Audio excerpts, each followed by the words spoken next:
안녕하세요. 책 읽어주는 도서관 세 번째 시간입니다. 봄을 느껴볼 새도 없이 겨울 다음에 벌써 여름이 와버린 것만 같은 요즘입니다. 이번에 소개해드릴 책은 부모, 가족에 대하여 책 읽는 부평 대표 도서인 페인트와는 또 다른 시선으로 다루고 있는 자음과 모음 출판사 박하령 작가의 발버둥치다입니다.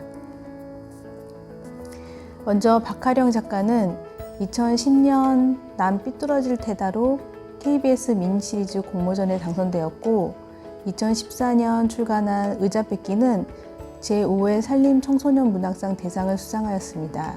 이 외에 새로운 악마 캐릭터를 통해 선택의 의미에 대해 질문하는 청소년 장편소설 반드시 다시 돌아온다로 2016년 제10회 블루피션상을 수상했습니다.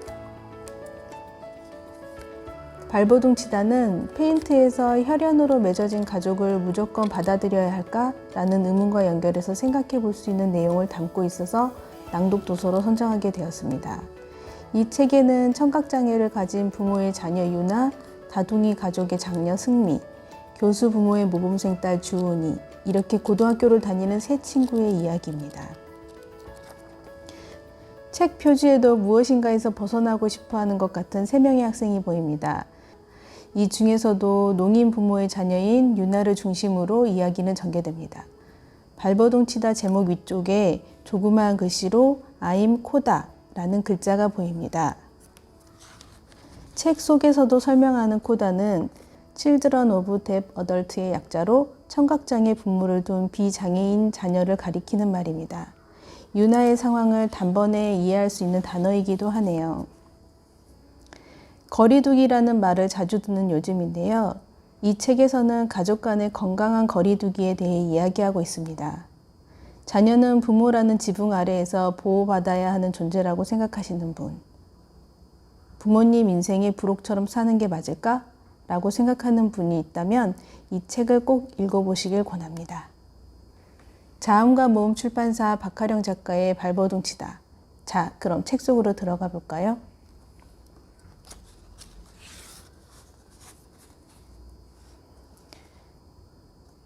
쥐가 된 기분. 정말 어이가 없다. 누군가의 의미 없는 몸짓에 밀려서 낭떠러지 아래로 떨어진 듯 황망한 기분이 든다. 어떻게 이런 일이 있을 수 있는 거지? 한 마리 쥐가 되어 쫓기듯 건물 밖으로 튀어나온 나는 무작정 버스에 올라탔다. 손에는 딸랑 핸드폰 하나만 쥔 채. 한낮이라 버스는 텅텅 비어있고 열린 창 사이로 습격하듯 들이닥친 바람들은 무질서하게 버스 안을 쏘다니고 있다.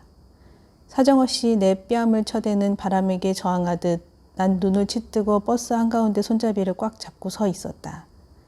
이대로 좌석에 퍼질러 앉았다가는 엉엉 소리내어 통곡하게 될지도 모른다는 두려움이 앞섰기 때문이다. 하지만 그마저도 내 의지대로 할 수 없었다. 버스 기사가 내게 큰 소리로 고함쳤기 때문이다. 거기 학생 앉아! 토론토에는 내가 자그마치 반년 이상을 준비했던 일이다. 예선부터 오늘의 본선에 이르기까지 꼬박 반년하고도 15일이 걸렸다. 엄청난 시간을 투자했을 뿐만 아니라 대외적으로도 이미 널리 자랑질을 해놓은 터라 나름 욕심을 가지고 준비해온 일이다. 그런데 그걸 한순간에 포기하게 되다니 분하고 약이 올라서 미칠 지경이다. 버스 안에서 발을 굴러서라도 내 분노를 털어내고 싶지만 유일한 승객인 나를 백미러로 주시하고 있는 버스 기사가 또 한 소리 할 게 뻔하다. 거기 학생 뭐해? 하고 좀 전에 내게 고함칠 때 기사는 그 상황을 충분히 즐기는 것처럼 보였다. 차창 밖으로 시야를 돌리고 아무리 머릿속을 텅 비우려 애써도 눈치 없는 기억은 조금 전 일을 또렷하게 떠올린다. 덕분에 얼굴은 벌개지고 눈에는 순식간에 눈물이 흥건히 고였다가 아래로 낙하한다. 하지만 난 손을 올려 닦지 않는다. 울고 있다는 사실을 스스로 인정하는 것조차도 치욕적이다. 분노는 접수하지만 슬픔은 거절한다. 분노와 슬픔은 엄연히 분야가 다르므로 내가 몸소 토론대회를 포기하긴 했으나 일이 이렇게 되도록 큰 그림을 그린 건 내가 아니므로 결국 난 오롯한 피해자다. 그러므로 내게 벌어진 이 일을 슬픔으로 받아들이는 건 너무 자존심 상하는 일이다. 난 단지 분노할 뿐이다. 분노를 짓이기기 위해 껌을 씹듯이 질겅질겅 노래를 흥얼거린다. 난 대문 밖으로 갈 거야. 세상 밖으로, 세상 밖으로. 신나게 밖으로 나갈래. 땅을 차고 오르는 봄 아지랑이 같은 노래다. 노래 가사의 전후를 살펴보면 대문 밖으로 나가 세상 속으로 뛰어든다는 의미여서 좋아했는데 지금 나에겐 다른 의미로 간절하게 받아들여진다.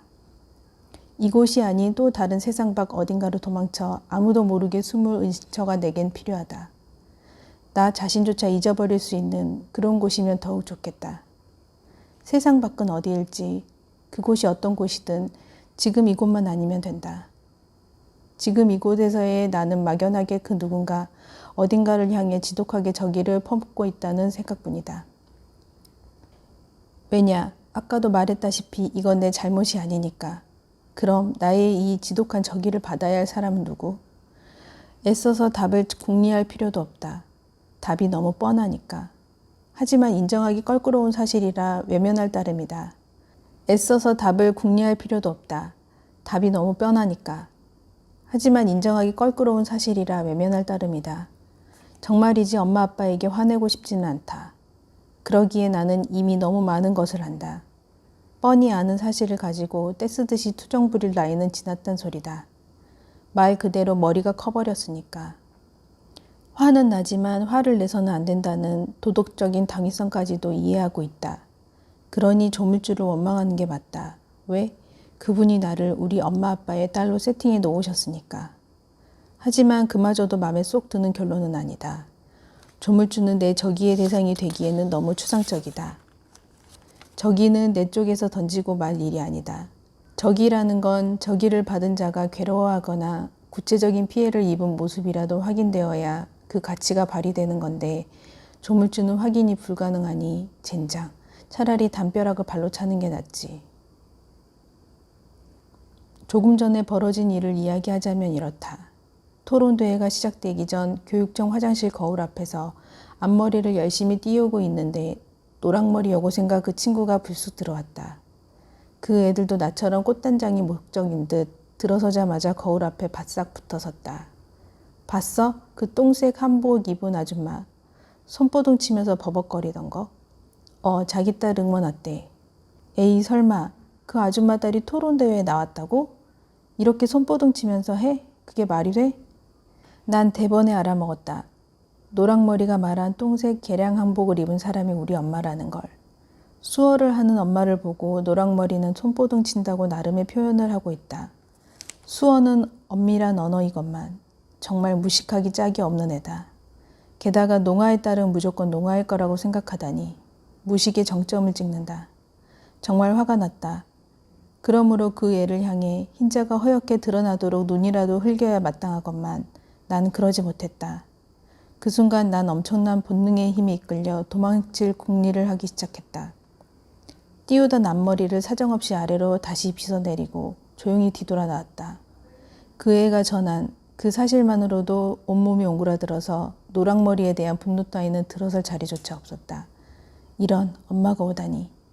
오시지 말라고 아침에 그토록 수없이 못 박아 말했건만 엄마는 나와 눈을 맞추고 고개를 끄덕이면서 걱정하지 말라고 내게 다짐했었다. 손가락까지 걸어놓고서 기어코 왔다. 우리 엄마는 그런 분이다. 엄마는 사랑을 표현하는 일에는 브레이크가 없어도 된다고 생각한다. 엄마식의 사랑 표현은 이 세상 누구도 막지 못할 엄마만의 정당한 권리라고 믿고 있으니까. 그러므로 당신이 해야겠다고 생각하면 한다. 내가 원하든 원치 않든 그건 상관없다. 엄마가 건네는 건 사랑이니까. 동기가 순수함으로 무조건 줘도 된다고 믿는다. 그것이 상대에게 넘겨졌을 때 어떻게 변질될 수 있는지까지는 절대 헤아리지 않는다.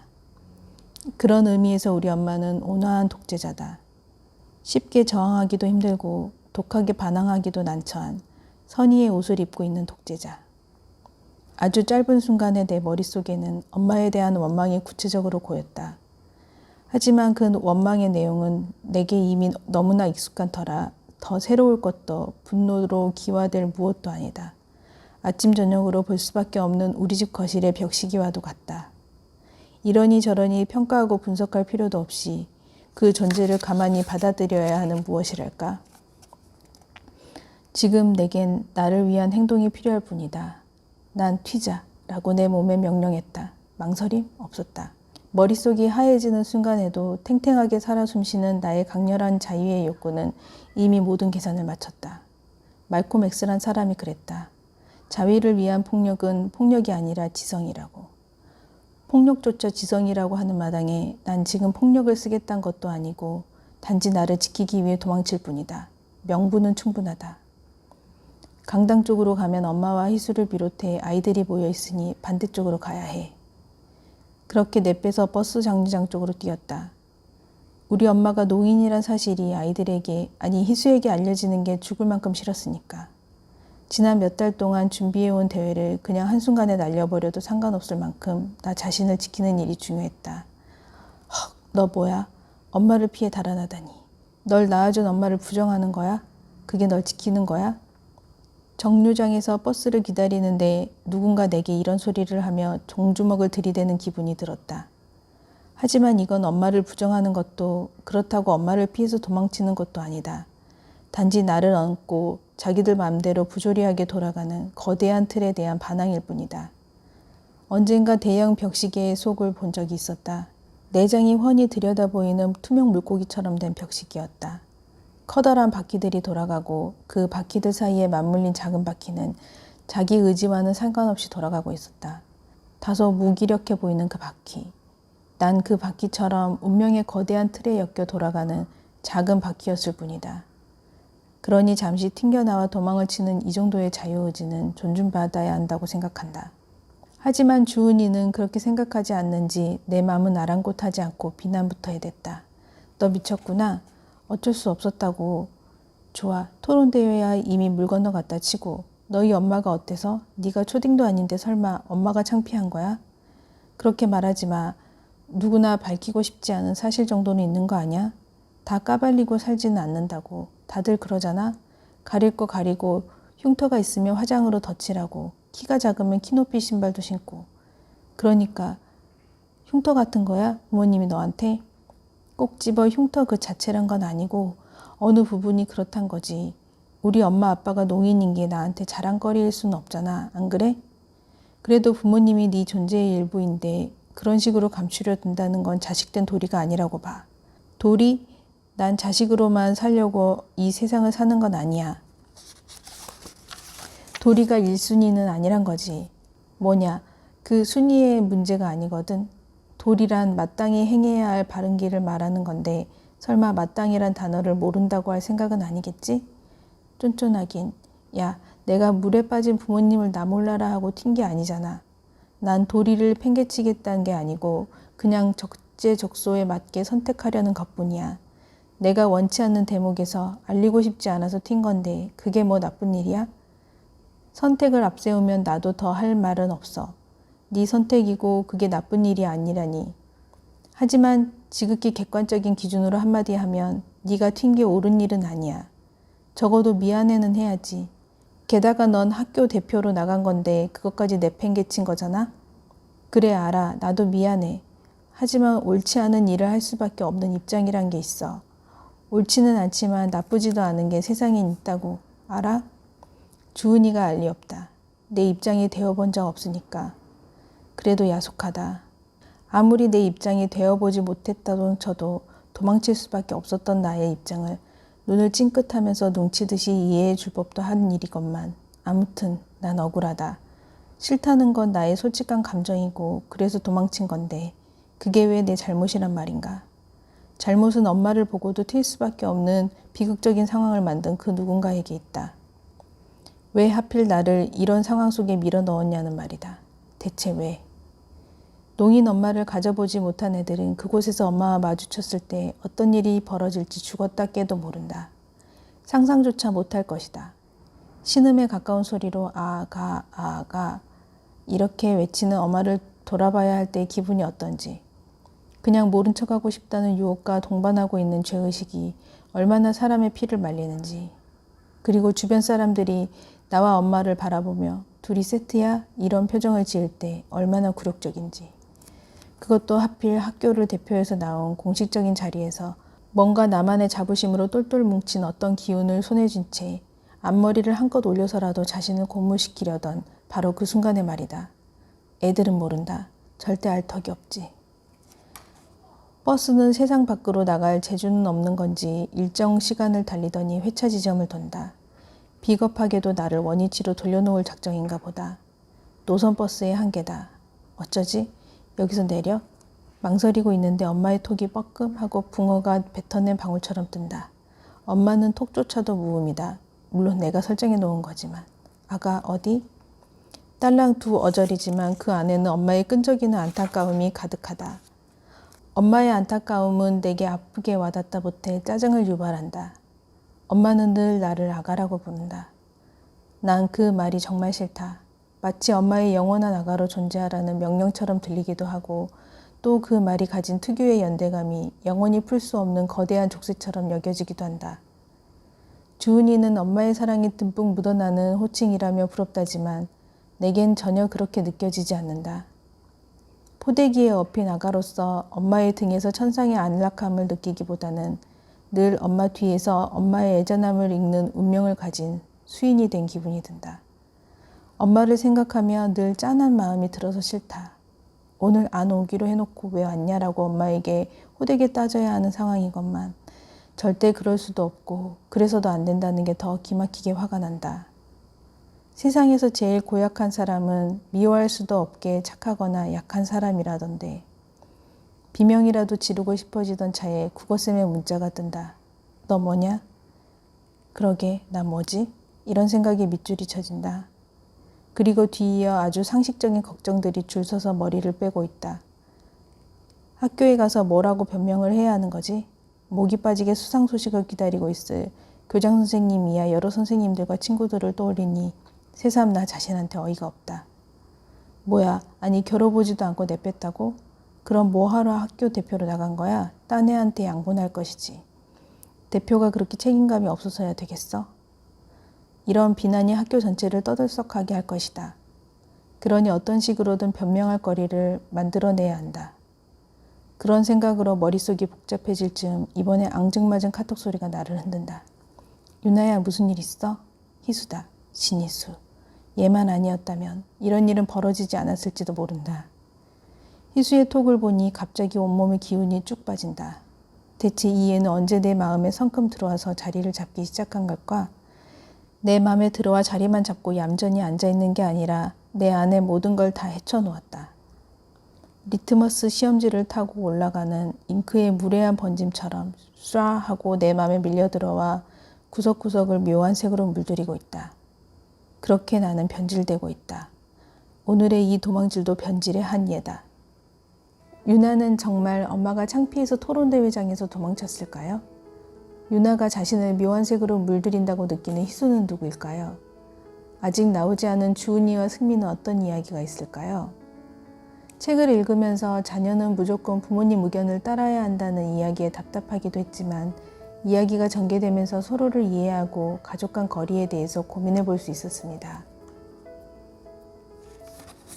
작가의 말로 끝맺겠습니다.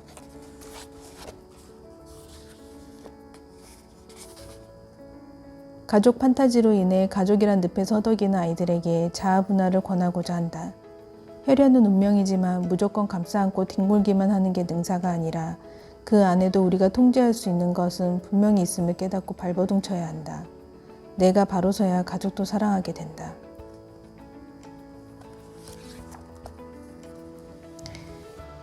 발버둥 치다는 부평구립도서관에서 빌려보실 수 있습니다. 그럼 다음에도 책 읽는 부평 대표도서 페인트와 함께 읽으면 좋은 책을 들고 다시 찾아뵙도록 하겠습니다. 구독과 좋아요는 사랑입니다. 감사합니다.